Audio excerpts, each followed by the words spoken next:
Hello Divination and welcome. In today's video, I'm going to show you how to set up and install this free header and footer for Divi's robotics layout pack. This is the final result we're aiming to achieve. So without wasting a lot of time, let's dive in and let's get started.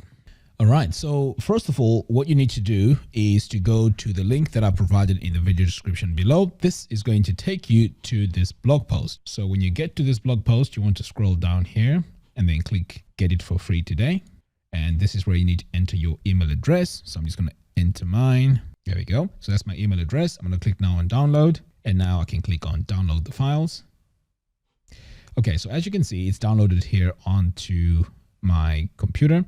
So the next thing you need to do is to navigate to your download folder. So I'm going to click here on show in Finder. So here we are. This is the file in Finder. So what I'm going to do now is to double click on it so I can unzip these files. And now we get this one file that is our header and footer. So we're going to come back to this in a moment. All right, so now that we've downloaded the files, the next step now is to go to our website. So I'm going to come over here. And as you can see, I've already logged into my WordPress admin dashboard. So I need to come all the way down here to the bottom and hover over where it says Divi and then click on Theme Builder. Next, I'm going to now install that file that I downloaded earlier on. And to do so, we need to click here on these two arrows. And this is portability. You're going to click here on import. And remember that file that we downloaded, which is right here in my downloads folder. And it is unzipped as well. We want to drag this over here now. And then making sure we override the default website template. I want to click here on import theme builder. Okay, great. So now we have a header and footer. So before I save, I just want to show you what things look like right now. So I'm going to open my site in a new tab. So as you can see, I just have a normal header here. And when I scroll down all the way to the bottom, you can see here, I just have this default footer. So when I come back over here now and I click on save changes, what's going to happen now is it's going to have a different header and footer. So let's refresh this page and see if that has worked. So I'm going to refresh. And now we have a totally different header here. Okay, so if I click here, you can see it has robotics, smart chips, and AI and security. And it also has this links. Okay, and when we close it, this is what it looks like. And when I scroll all the way down here to the bottom, you can see here we have this massive, beautiful footer. And it also has a subscribe and the copyright right at the bottom.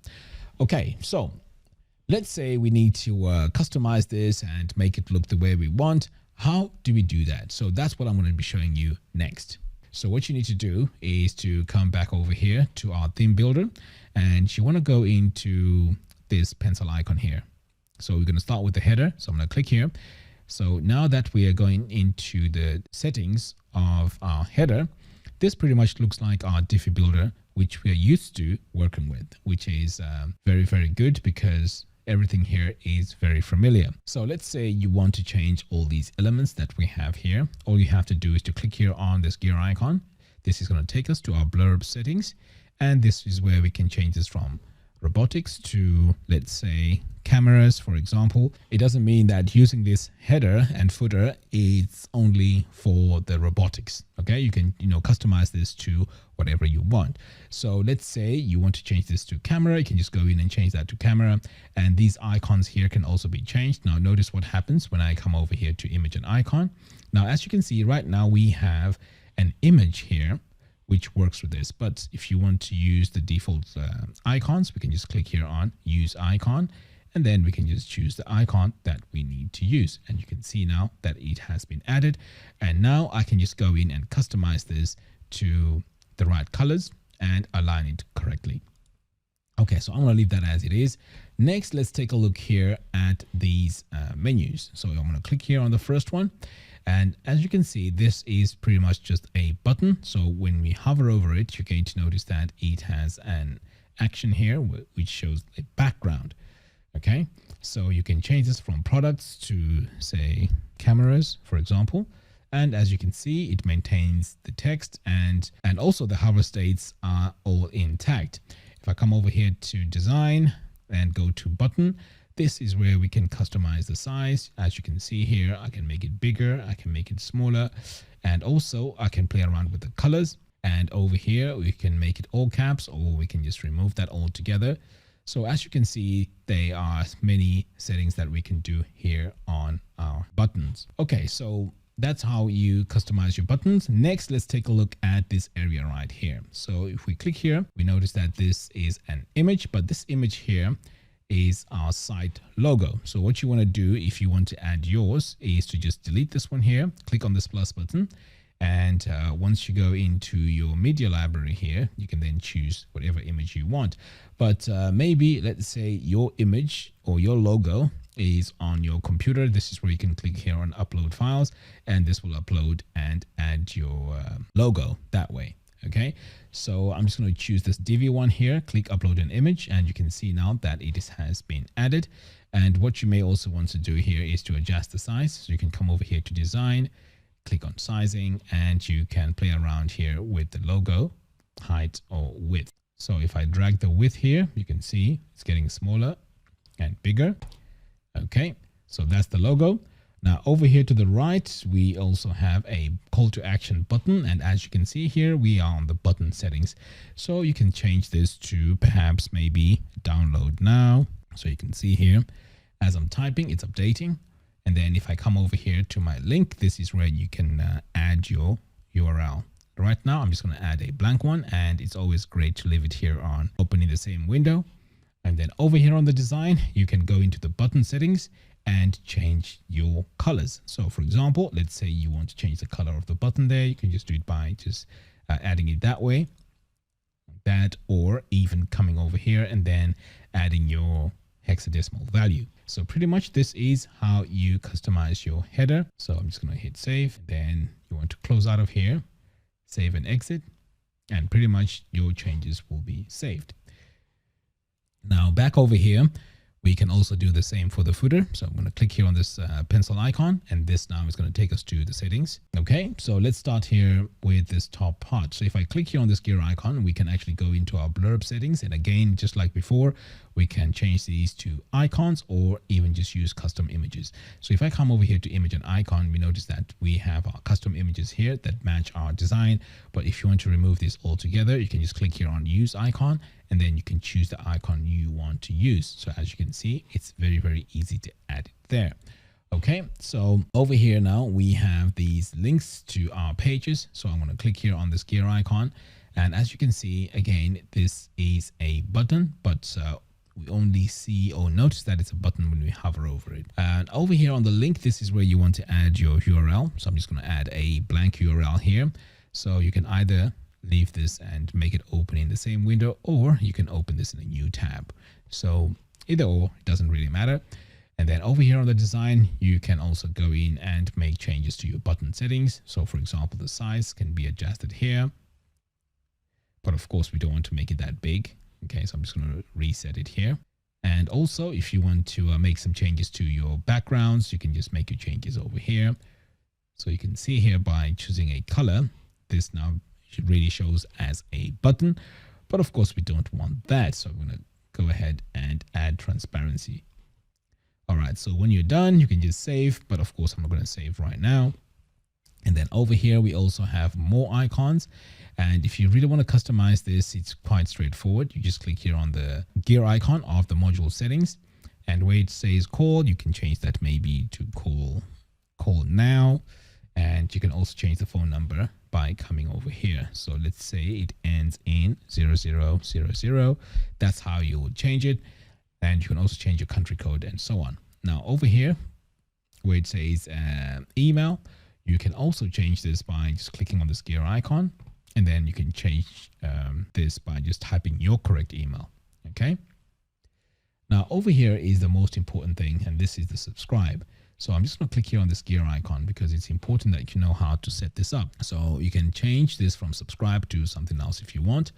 But what is important here is to make sure you connect this with your email autoresponder or CRM. So I'm going to click here on email account. And as you can see, we have quite a lot here. We have ConvertKit, Emma, we also have GetResponse and so on. So this is where you want to connect your CRM or your email autoresponder. And once you've connected it, you want to choose your list by clicking here on this drop down, and then you click on add. So every time someone comes over here and they add their name and email address, they will be added onto your mailing list because we've connected it here. Now you may also be required to add an API key here, and this can be found in your email autoresponder or your CRM. Okay, and also here you can add a success action, and this can be done by just adding a message here, or you can create a specific page that displays a page once they've filled in the form. So that's also another way that you can set this up. Okay, so let's say you want to design this. You can also come over here to the design tab, and you can go in by clicking this little paintbrush icon. And as you can see, I'm in the buttons now. So you can go in here and change the colors just by going in like that. And you can see here, we've gone in and changed our colors. And let's say we don't want caps. You can just remove them by coming over here.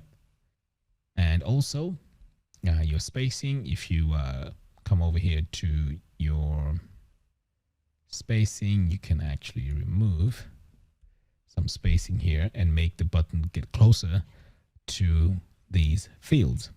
So as you can see, this is highly customizable. You can go in and make quite a lot of changes.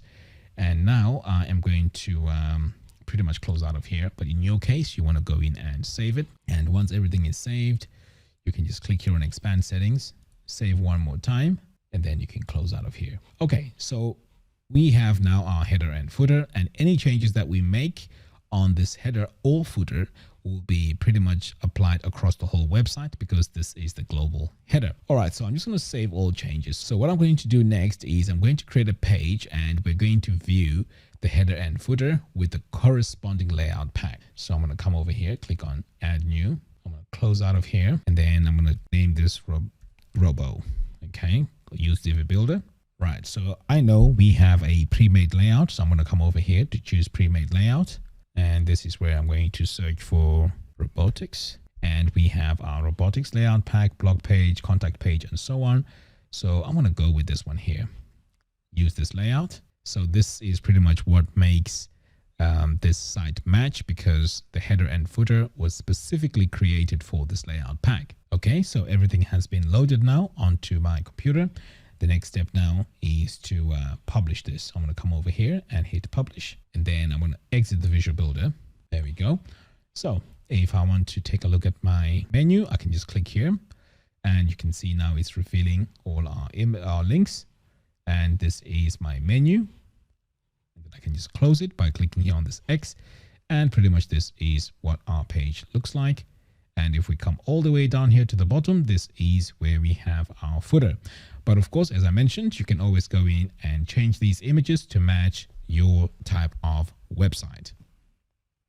So there you have it. Thank you all for watching. If you like this video, please give us a thumbs up, and do follow us on our social media platforms. By doing so, you'll be notified when we release new tutorials. Until next time, thanks for watching, and I'll see you in the next video. Take care.